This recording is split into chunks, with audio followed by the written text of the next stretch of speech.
بسم الله الرحمن الرحيم.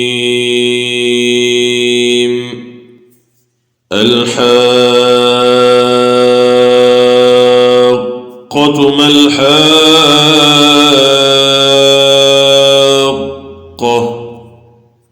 وما أدراك ما الحاقة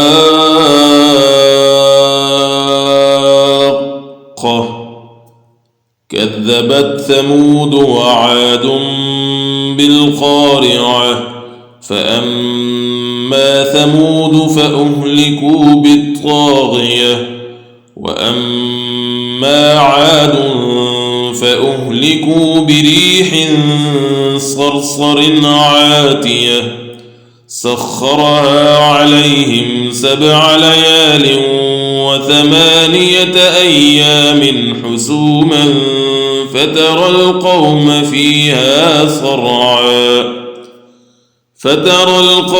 فيها صرعى كأنهم أعجاز نخل خاوية فهل ترى لهم من باقية وجاء فرعون ومن قبله والمؤتفكات بالخاطئة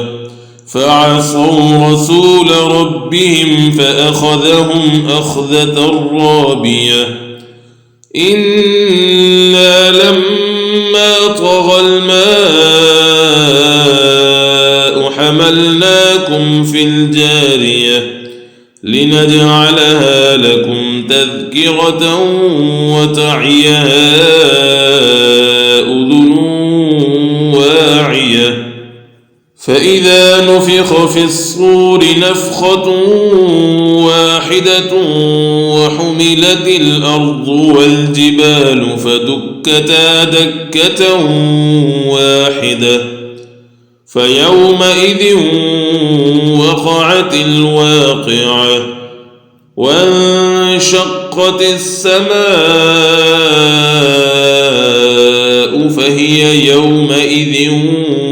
واهية والملك على أرجائها ويحمل عرش ربك فوقهم يومئذ 8 يومئذ تعرضون لا تخفى منكم خافية فأما من أوتي كتابه بيمينه فيقول هاؤم اقرءوا كتابيه إني ظننت أني ملاق حسابيه فهو في عيشة راضية في جنة عالية قطوفها دانية كلوا واشربوا هنيئا بما أسلفتم في الأيام الخالية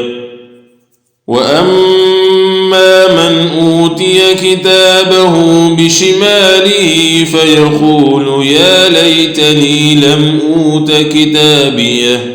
ولم أدر ما حسابيه يا ليتها كانت القاضية ما أغنى عني ماليه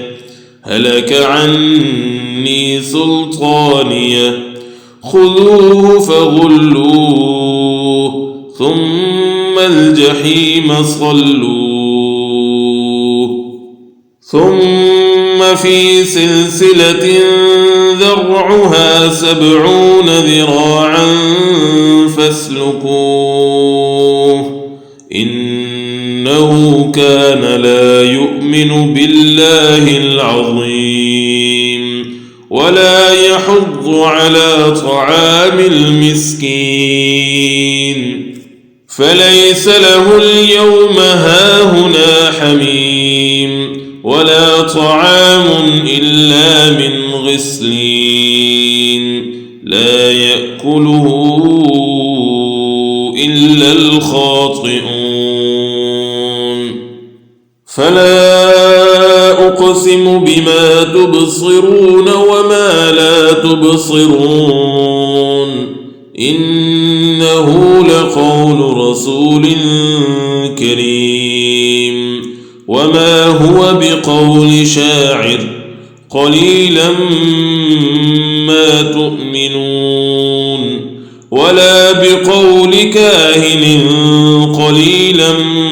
ما تذكرون تنزيل من رب العالمين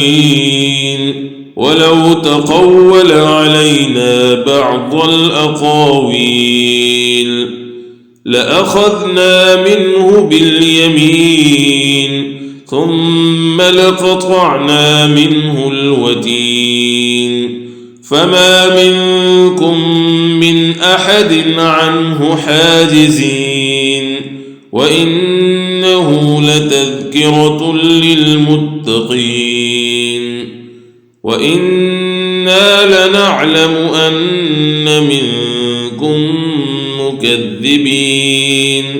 وإنه لحسرة على الكافرين وإنه لحق اليقين فسبح باسم ربك العظيم